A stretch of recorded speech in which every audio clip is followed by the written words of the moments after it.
Sebab ada dua perkara yang Allah Ta'ala, ni saya petik kalam guru saya, ada dua perkara Allah Ta'ala bayar cash atas dunia. Atas dunia Tuhan bayar. Kebanyakan dosa yang manusia lakukan ni, dia buat silap, dia buat dosa, dia buat maksiat. Kadang-kadang Allah Ta'ala sengaja tangguhkan balasan tu. Balasan tu tak kena di dunia, tapi akhirat kena lah. Lepas tu kadang-kadang kita tengok orang tak semayang, kita tengok sihat dia.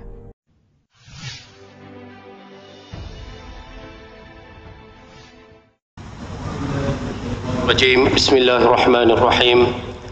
Assalamualaikum warahmatullahi wabarakatuh. Alhamdulillahi wa kafa, wassalatu wassalamu ala rasulina al-mustafa wa ala alihi wa ashabihi wa ansarihi wa atba'ihi wa ahli millatihi wa man ihtada. Allahumma ij'al jam'ana hadha jam'an marhuma wa tafarruqana min ba'dihi tafarruqan ma'suma. Thumma amma ba'du. قال الله تعالى في كتابه العزيز أعوذ بالله من الشيطان الرجيم إن للمتقين مفازة صدق الله العظيم. Terima kasih diucapkan pada Al-Fadil, moderator kita pada malam ini, yang dihormati Nazir Masjid Tengku Kelana Jaya, Timbalan Nazir, barisan pengurusan masjid, yang dihormati barisan para imam, Siok Bilal, dan yang saya kasihi yang menjadi gandingan rakan panel pada malam ini, Fadil, Datuk Rashidi bin Jamil, satu tokoh yang namanya selalu didengari di Pulau Pinang. Tapi saya tak pernah bertemu dengan beliau. Malam ni dapat bersua muka. Rupanya handsome, rupanya orang. Seorang yang sangat kacak.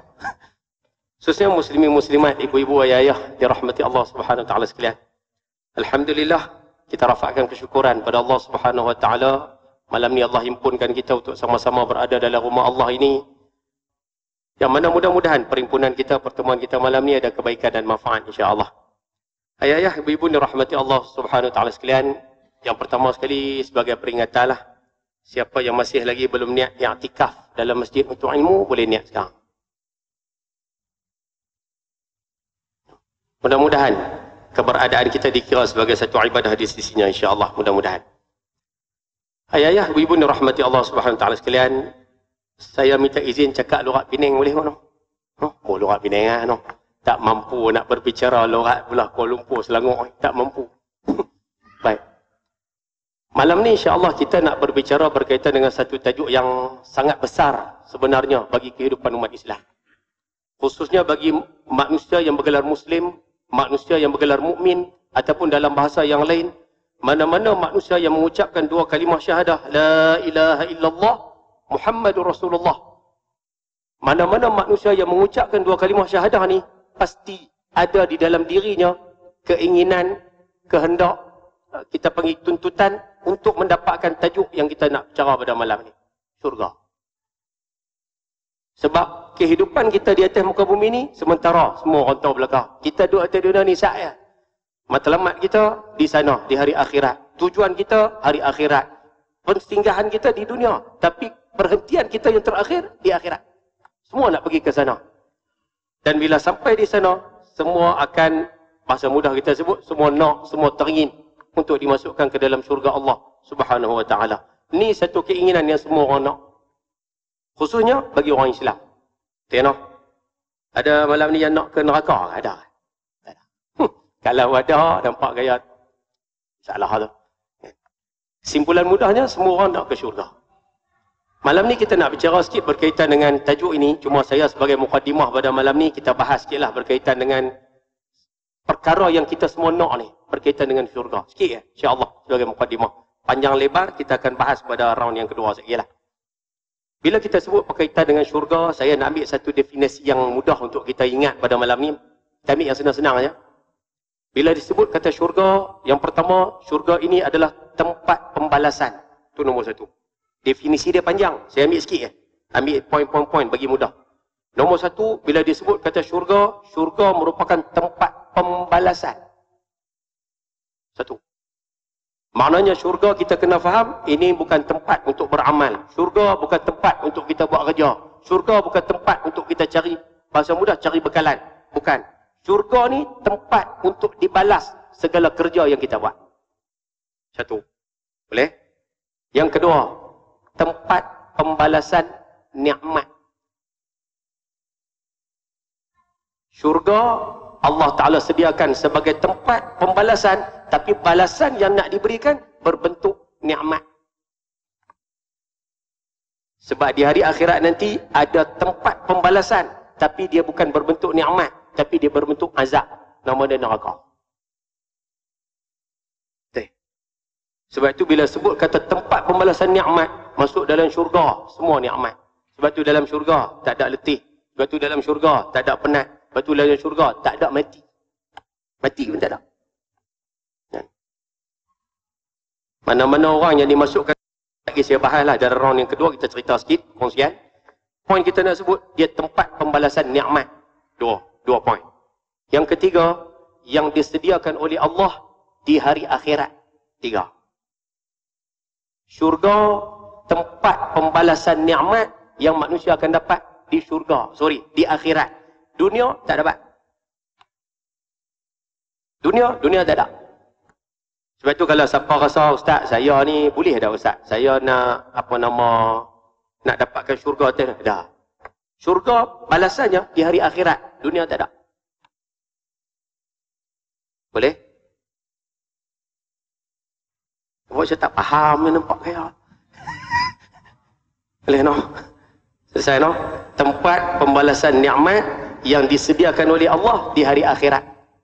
Boleh? Selesai. Dan yang poin yang keempat yang disebutkan dalam definisi tersebut, dimasukkan sesudah kita meniti titian sirat. Yang dikatakan syurga, bila sebut kata syurga, ini tempat yang Allah Ta'ala nak bagi kepada manusia yang beriman, yang taat perintah dia. Syurga ni dapat bila? Selepas kita meniti titian sirat. Maknanya kalau kita hidup atas dunia, kita takkan dapat syurga lagi. Mati, belum lagi kita mendapat syurga. Pergi di hari kiamat, belum lagi. Selagi mana perbicaraan semua tak selesai.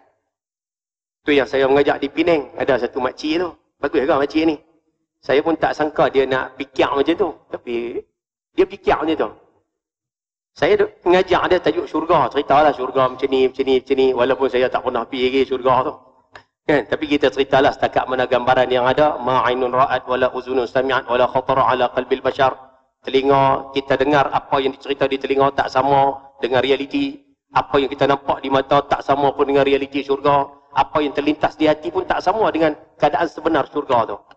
Jadi kita bagilah gambaran secara umum. Ada satu makcik ni, bagus juga dia cara dia fikir tu. Saya pun tak sangka dia nak fikir macam tu. Fikir ni. Boleh no? Ya, cakap Penang kan tak apa sekali. Makcik ni, habis-habis saya mengajar tu, dia angkat tangan, dia tanya. Dia kata, Ustaz, boleh tak nak tanya satu soalan? Sila makcik. Dia kata, kita ni Ustaz, boleh tak boleh Ustaz? Kita hidup atas dunia ni, kita hidup. Kemudian, terus masuk dalam syurga. Boleh tak?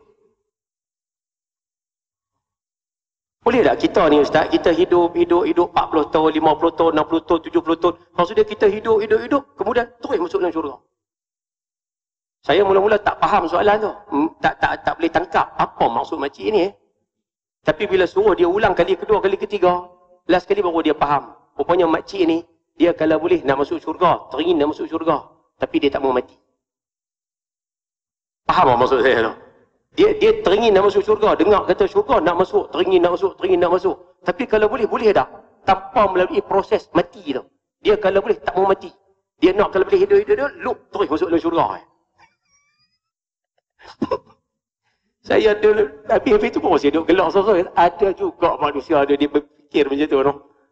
Saya katakan makcik tu. Makcik, tak ada makcik. Oi. Mana ada hidup, terus masuk dalam syurga. Tak ada makcik. Manusia ni, kalau nak menuju ke syurga Allah Subhanahu Wa Taala, nak mendapatkan syurga Allah Taala, maksudnya nak pergi ke akhirat, kita semua mesti melalui proses yang pertama, yang namanya mati. Macam mana pun, kena mati dulu. Dia dengar mati, dia kata, yang tu yang tak syok tu Ustaz. Rupanya, nak masuk syurga, tapi tak mau mati. Boleh tak boleh Ustaz? Tak boleh. Macam mana pun kita akan lalui proses mati, kemudian alam barzakh, kemudian pergi ke alam akhirat dengan macam-macam proses, Kemudian dihisab, last kali titian sirat. Selepas titian sirat tu baru ke syurga.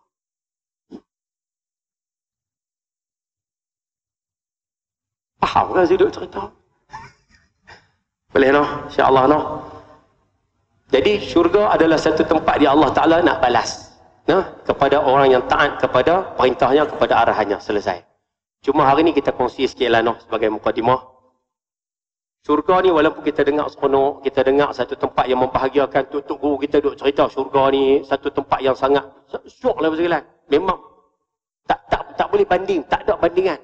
Nikmat yang ada dalam syurga tak ada bandingan. Tapi jangan lupa satu di antara pesanan baginda sallallahu alaihi wasallam, ayat ni yang susah sikit ni. Baginda menyatakan innal jannata huffat bil makarih. Sesungguhnya syurga ini dia dipagari oleh perkara-perkara yang hati tak suka. Benda yang kita tak kenal, benda yang kita tak suka. Bahasa mudahnya, perkara yang nafsu tak suka. Itu syurga. Mana-mana yang nak dapatkan syurga, syurga ni dipagari oleh perkara-perkara yang nafsu tak suka. Semayang, nafsu tak suka. Tapi semayang, jalan untuk menuju ke syurga. Dengan rahmat Allah lah. Semuanya dengan rahmat lah. Baca Quran, nafsu tak suka. Tapi itu satu jalan untuk kita menuju ke syurga.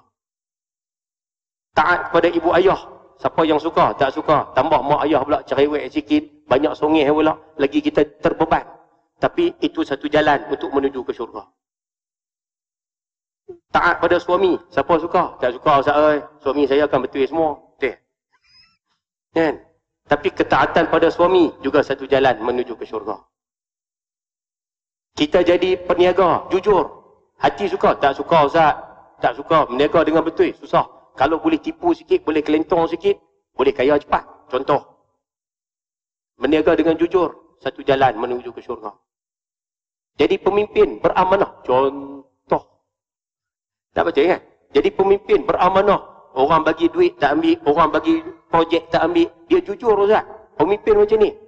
Suka ke Ustaz? Tak suka. Tapi kalau dia boleh jujur, itu satu jalan menuju ke syurga. Sebab syurga, dia dipagari oleh perkara yang nafsu tak suka. Boleh? Boleh faham poin tu no? Okey, selesai. Tapi baginda berpesan juga, wa innan nara, tapi neraka ni, huffat bisyahawat. Dia dipagari oleh perkara yang nafsu suka, nafsu kenan. Rupanya perkara yang nafsu berkenan, semua nak bawa ke neraka. Adik-adik yang ada di sini, siapa tak suka tengok perempuan serak? Tengok perempuan lalu, tengok janda. Kita tengok janda lah. Janda lalu, tengok. Tengok perkara tersebut, suka? Suka. Perkara tersebut, lama-kelamaan, dia membawa kita ke neraka. Apa lagi contoh? Contoh, Ustaz, saya bekerja makan gaji Ustaz. Saya punch card pukul 8, 8.30 baru masuk. Contoh.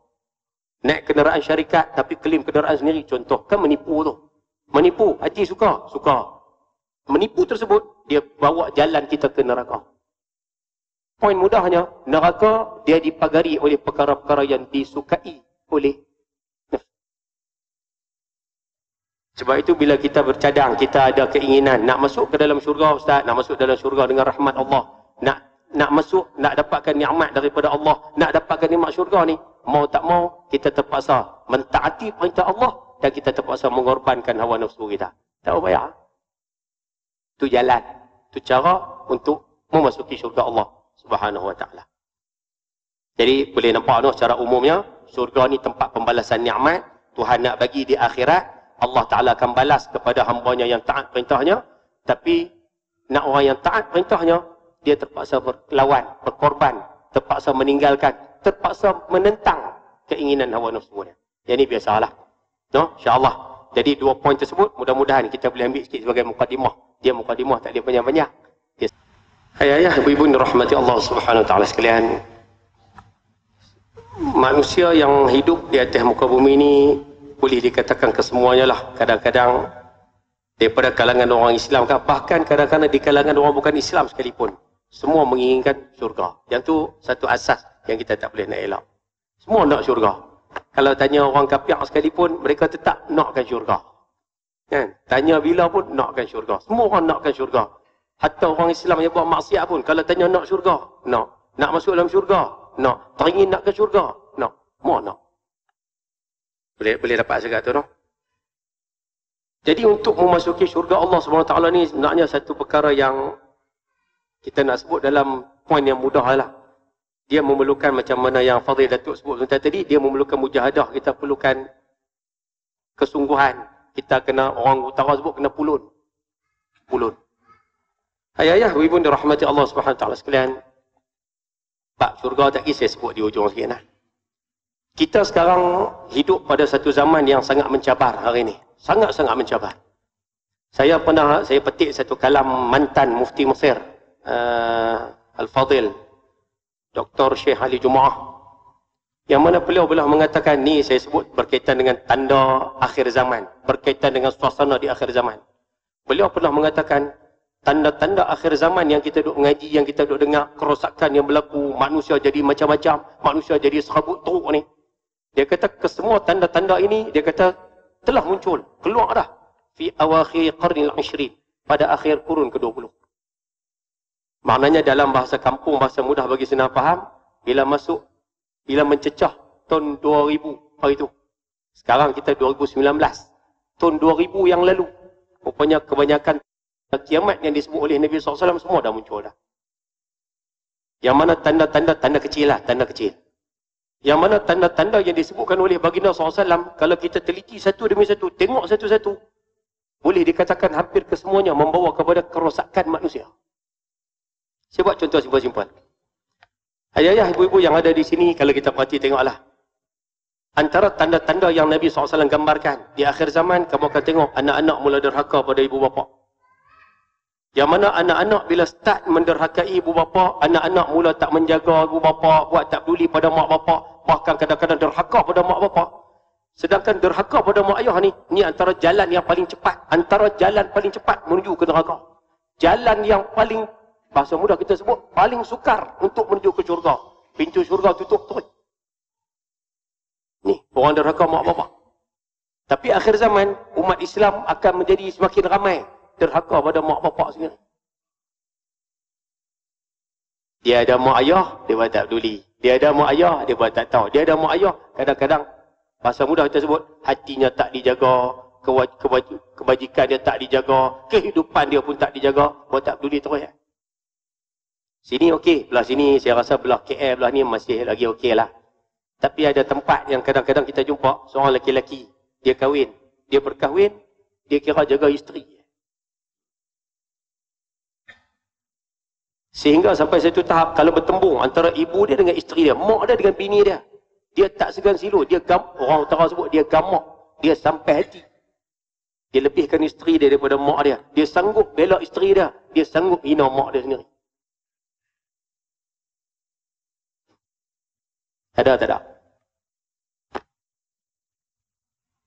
Saya tak faham, saya nampak gaya. Sungguh, ni contoh mudahlah kita sebut. Dan suasana ni makin hari makin banyak ni. Itu satu. Dan hari ni dia berlaku terang-terang. Cuma minta tolong malam ni noh. Ayah-ayah, ibu-ibu yang ada pada malam ni, khususnya yang muda-muda lah, minta tolong lah. Siapa yang ada mak ayah masih ada, saya minta tolong sungguh-sungguh. Nah, kalau boleh, tolong berbakti balik pada mak ayah. Tolong jaga kebajikan mak ayah. Tolonglah jaga hati mereka selama mana mereka masih hidup. Biar-biarlah kita terpaksa korbankan hidup kita pun korban bila sikit. Tak apa lah. Ya. Sebab ada dua perkara yang Allah Ta'ala, ni saya petik kalam guru saya, ada dua perkara Allah Ta'ala bayar cash atas dunia. Atas dunia Tuhan bayar. Kebanyakan dosa yang manusia lakukan ni, dia buat silap, dia buat dosa, dia buat maksiat. Kadang-kadang Allah Ta'ala sengaja tangguhkan balasan tu. Balasan tu tak kena di dunia. Tapi akhirat kena lah. Lepas tu kadang-kadang kita tengok orang tak semayang, kita tengok sihat dia. Kita tengok orang tu menzalimi orang lain, kita tengok sihat dia Ustaz. Tengok okey, tak ada masalah. Kehidupan dia nampak lancar, macam tak ada masalah. Dia menipu orang dia, nampak okey. Tapi ada perkara yang bila dia buat atas dunia ni, Allah Ta'ala bayar cash. Atas dunia dia kena sebelum mati. Antaranya, derhaka mak ayah. Yang ni Tuhan tak tangguh. Tuhan bayar cash.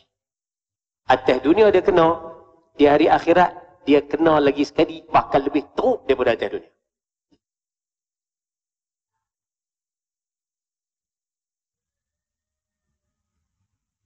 Wah, yang senyap, nampak ke ya?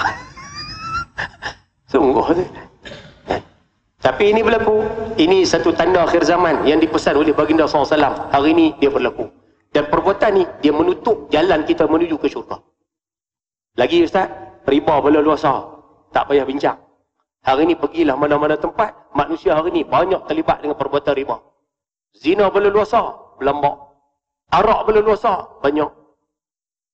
Yang mana kesemuanya ni membawa pada apa? Mudarat. Saya sebut satu contoh lagi. Saya baru ni. Sajalah kongsi sikit. Antara musibah yang Allah Ta'ala kurniakan ataupun Allah Ta'ala turunkan pada kita hari ni. Hari ni kalau ayah perhati tengok. Ada di kalangan anak-anak muda hari ni. Anak-anak muda. Kita tengok latar belakang. Tak pernah belajar pun. Pengajian agama. Tak pernah mengaji pun. Koklah paling tidak. Kalau nahu. Koklah mengaji matan jurumiyah. Tak pernah mengaji. Koklah paling tidak mengaji matan Nabi Sujak, fiqah, tak pernah mengaji. Tak pernah mengaji langsung. Sampai kalau minta maaf, tak terjun dalam dunia pengajian agama. Tapi hari ni, mereka sanggup, mereka berani mempertikaikan ulama-ulama silam dulu. Oh, ni lagi dahsyat ni. Dia mari, dia tak mengaji pun. Kita tanya mengaji bidang apa? Mechanical. Mengaji bidang apa? Engineering. Tapi bila bercakap, dia petikai habis ulama-ulama silam dulu. Yang ni lagi dahsyat. Ni pun satu masalah kan ni? Anu tak betul, ni tak betul, ni tak betul. Tambah baru ni, minta maaf lah. Ni orang KL okey, tak ada masalah. Kami di belah sana, ada sampai bertikai kata, Ustaz, Imam Syafi'i ni tak betul, Ustaz. Imam Syafi'i pun tak betul. Satu lagi kemah. Ya. Dia kata, saya tanya tak betul di mana? Dia kata, Ustaz, Imam Syafi'i ni Ustaz. Imam Syafi'i bukan pakar hadis. Imam Syafi'i ni tak erti hadis ya Ustaz. Sebab tu kita tengok mazhab Syafi'i ni dia punya hukum dia. Oh, dia punya hukum dia nampak bercanggah banyak dengan hadis. Oh. Saya dengar-dengar dia geram tu mamat ni. Saya tanya dia, adik ngaji mana? Dia kata saya ngaji sekolah vocational. Vocational. Kok lah kalau ada latar belakang pengajian agama gagah agak. Tak ada langsung. Tapi tikai. Saya masa tu kata dia lah. Saya kata adik, kita kalau tak tahu, baik senyap. Kalau tak tahu, baik senyap. Bila kita tak tahu satu-satu perkara, tapi nak cakap juga, menampakkan kebodohan kita. Nampak kata tak erti. Senyap lah. Dia dengar-dengar saya cakap gitu, dia senyap. Saya kata kalau adik nak tahu, Imam Syafi'i, kan, yang hari ni mazhabnya dipakai di Malaysia ni, banyak negara-negara Asia Tenggara ni beramal dengan mazhab Syafi'i. Saya kata Imam Syafi'i seorang yang pakar hadis dia. Bunyi apa? Sabotaj ke apa kan? Dah ke dah? Saya kata kat dia, Imam Syafi'i ni pakar hadis dia. Dia tanya bagi contoh Ustaz. Saya kata saya ambil 2 contoh sudah. Imam Syafi'i waktu mengajar di Baghdad, waktu mengajar di Baghdad, minta maaf. Allahumma salli alaihi di Baghdad ataupun di Mekah, tak apalah. Cuma Imam Syafi'i waktu pernah mengajar di satu tempat. Ketika itu datang anak-anak muridnya. Antaranya Imam Ishaq Ibn Rawahayhi. Ni ulama besar. Antaranya Imam Abdul Rahman, minta maaf, Imam Ahmad bin Hanbal. Antaranya datang dalam majlis Imam Syafi'i. Masa duduk dalam majlis tu, ada anak-anak murid ni, Imam Ahmad tanya satu soalan. Imam Syafi'i tanya, wahai Imam Syafi'i, ringkas cerita nak. Aku nak tanya kamu tentang soalan. Nabi pernah bersabda, amkinu tayr fi awqariha. Kekalkan burung dalam sangkar dia. Kekalkan burung dalam sangkar dia. Apa makna hadis tu? Kekalkan burung dalam sangkar, faham? Memang kita pun faham. Terjemah dia, kekalkan burung dalam sangkar. Semua orang faham. Saya pun faham. Imam Ahmad yang tanya tu pun, ataupun Imam Ishaq yang tanya tu, dia pun faham. Kekalkan burung dalam sangkar, dia faham. Maksud hadis tu dia faham. Makna tu faham. Tapi apa maksud dia? Imam Syafi'i tengok orang tanya tu. Tu kata Imam Syafi'i ni pakar. Tengok tu. Imam Syafi'i kata yang tanya tu Ahmad bin Hanbal . Oh, Imam Syafi'i kata Imam Ahmad . Imam Syafi'i kata, aku pernah tanya tok guru aku, Imam Sufyan bin Uyainah. Yang mana kan? Sufyan al-Thawri. Al-Thawri. Aku pernah tanya guru aku, Sufyan al-Thawri, tentang hadis ini. Dan guru aku pun tidak tahu makna ataupun maksud hadis tersebut. Makna tahu, kekalkan burung dalam sangkar, tahu. Tapi apa cerita dia? Tak tahu. Habis itu Tuan Imam, kamu tahu tak apa maksud hadis tersebut?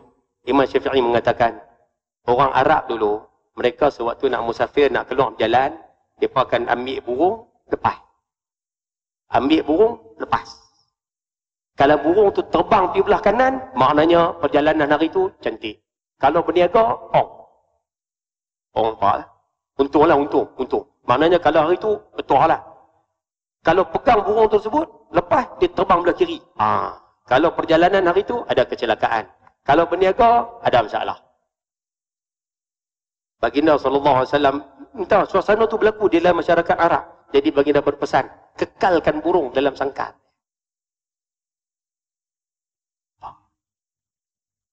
Tu kata Imam Syafi'i ni, bukan calon-calon orang. Saya kata kat budak tu, bukan calon-calon orang. Imam Syafi'i ni pakar hadis. Tapi Imam Syafi'i lebih menonjol dalam bidang apa? Bidang fiqh. Bidang usul fiqh.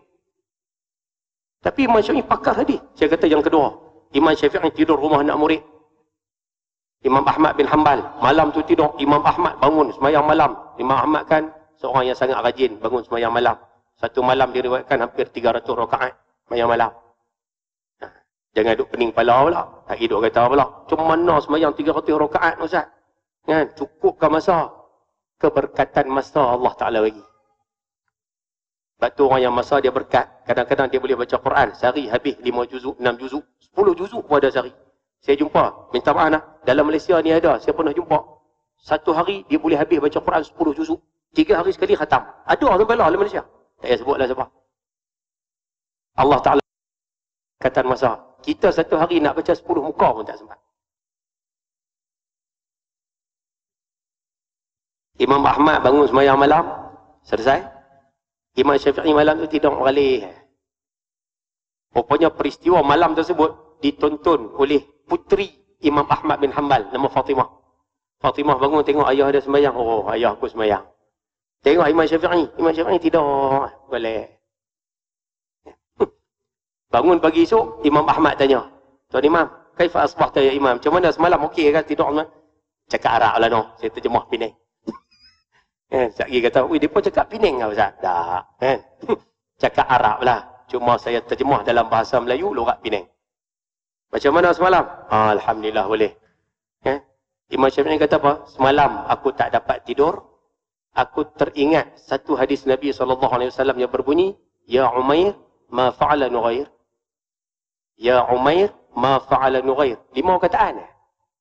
Ya Umair, wahai Umair, ma fa'ala Nughair. Burung kecil kamu buat apa? Burung kecil tu burung betul lah. Bukan makna sebaliknya, bukan lah. Burung betul lah. Umair ni dia bela burung kecil. Nabi tanya, wahai Umair, burung kecil kamu buat apa? Imam Syafi'i kata apa? Semalam aku teringat hadis tersebut. Aku berjaya mengistimbat, berjaya mengeluarkan hukum daripada hadis. 5 huruf, 5 kataan ya. Bukan banyak pun, 5 kataan ya. Ya Umair, ma fa'ala Nughair. Wahai Umair, apa yang burung kecil kamu buat? Kita kalau dengar hadis tu, kita pun tak tahu hukum apa ada dalam tu. Kita pun tak tahu apa dia hukum tu ada dalam hadis. 5 kataan tu. Tapi Imam Syafi'i kata semalam aku berjaya mengeluarkan hampir 70 hukum daripada hadis tersebut. Dan ada yang mengatakan, ada pandangan kata 82 dan Ibn Khas keluarkan hampir 100. Poin saya nak sebut, hukum tu hukum apa Ustaz? Hukum berkait dengan fiqh dan hukum berkait dengan lughawi, bahasa. Dua hadis 5 perkataan dia boleh keluarkan 70 hukum. Lepas tu kalau orang kata Imam Syafi'i bukan pakar hadis, silap lah. Hak cakap tu tak erti je. Sebab itu apa yang dikeluarkan oleh Imam Syafi'i dalam mazhab Imam Syafi'i, maknanya Imam Syafi'i sebenarnya berpandukan kepada Quran dan hadis. Berpandukan kepada 2 sumber rujukan yang utama. Imam Syafi'i tak menyeleweng daripada 2 sumber utama tersebut. Tapi hari ni, akhir zaman, orang tak erti agama, komplain orang-orang silam yang agung ni. Ulama ni tak boleh pakai, ulama ni tak boleh pakai, tafsir-tafsir semua tak boleh pakai. Habis tu boleh pakai apa? Dia seorang aja boleh pakai. Kacau silah, kacau. Sedangkan kita mula mempertikaikan ulama-ulama silam, kita sedang mengundang bala turun daripada Allah Subhanahu Wa Taala. Padahal nak selamat kena ikut ulama silam. Kena ikut.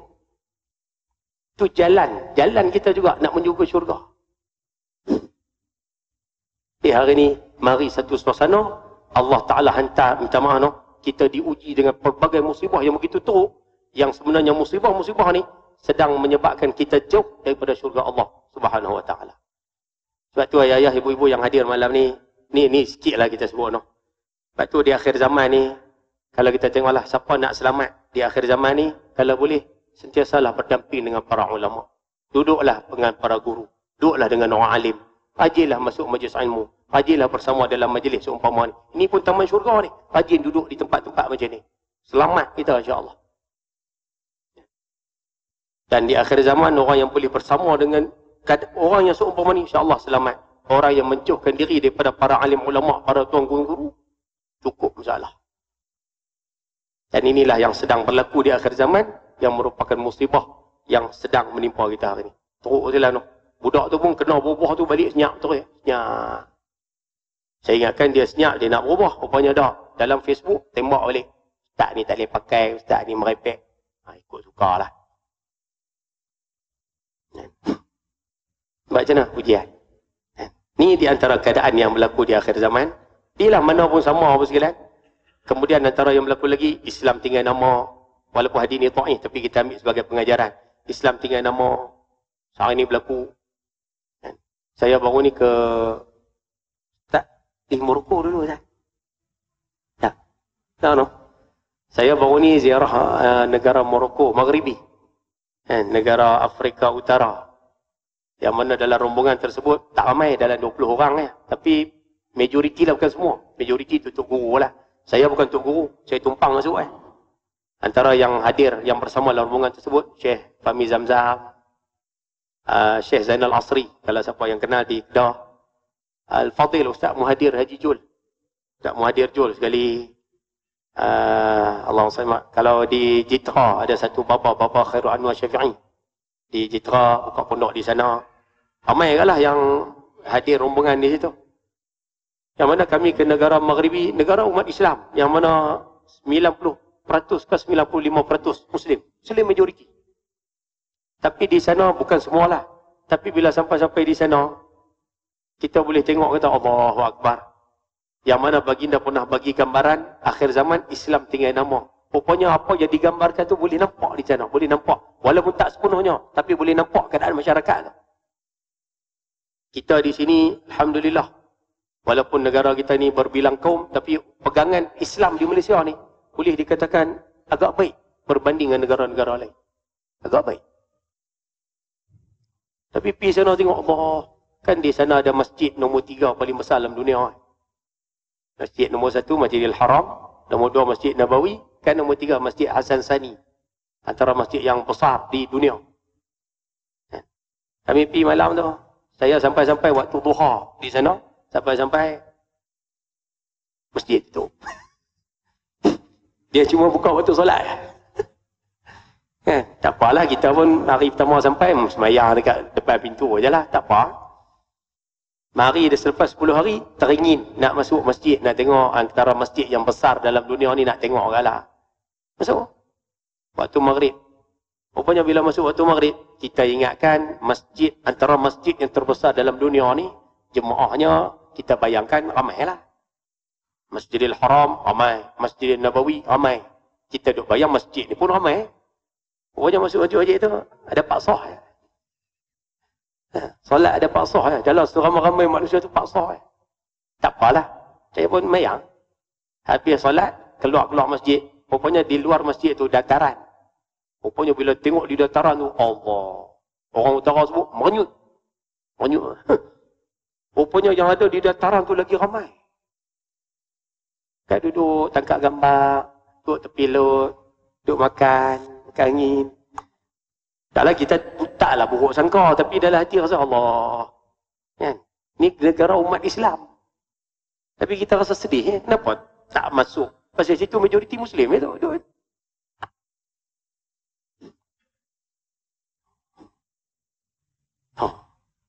Bila balik tu dia fikir, Allah,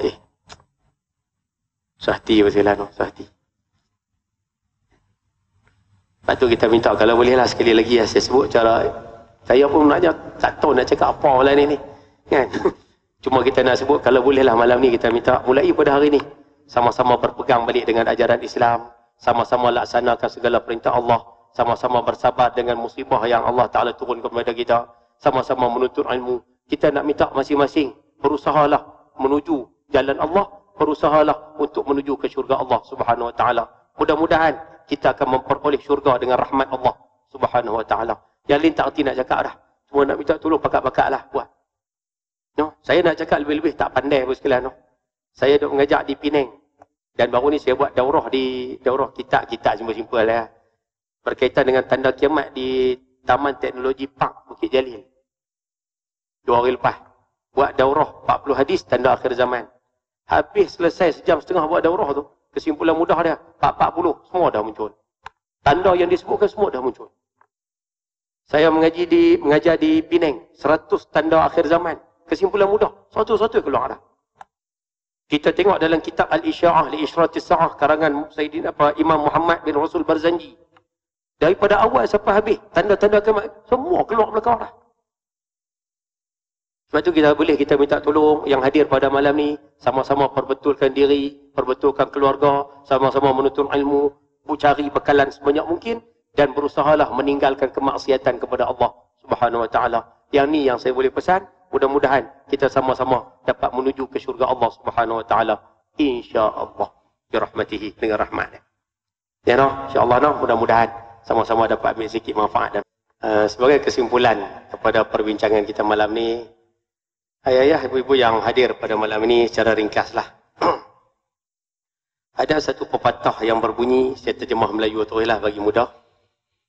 Siapa yang menginginkan akhirat, ataupun dalam bahasa yang lain, siapa yang menginginkan syurga di hari akhirat, dia terpaksa mengorbankan kehidupannya di atas dunia. Ingat tu. Ni satu kaedah. Kalaulah daripada awal tadi kita forum tak ingat apa yang kita bincangkan, tak apa. Tapi poin yang terakhir ni ambil simpan. Siapa yang menginginkan akhirat, dia terpaksa mengorbankan kehidupan di atas dunia. Seperti mana yang doktor sebut tadi, Hasan Al-Basri dan sebagainya. Mereka korban hidup atas dunia nak mendapatkan kesenangan hari akhirat. Siapa yang menginginkan kesenangan di dunia nak senang. Tak mau susah, nak senang, nak dapatkan segala-galanya di dunia. Orang yang nak kesenangan di dunia, dia sebenarnya sedang membahayakan akhiratnya. Jadi kita hari ini semua menginginkan syurga yang berada di akhirat. Jadi kita sama-samalah perlu untuk mengorbankan kesenangan kita di atas dunia ni. Tak kiralah masa ke tenaga ke wang ringgit ke apakah, kita perlu korbankan untuk kesenangan di sana.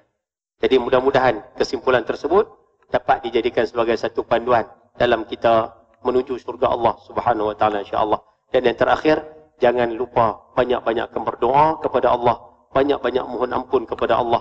Mudah-mudahan Allah masukkan kita di dalam syurganya insya-Allah dengan rahmatnya insya-Allah. No?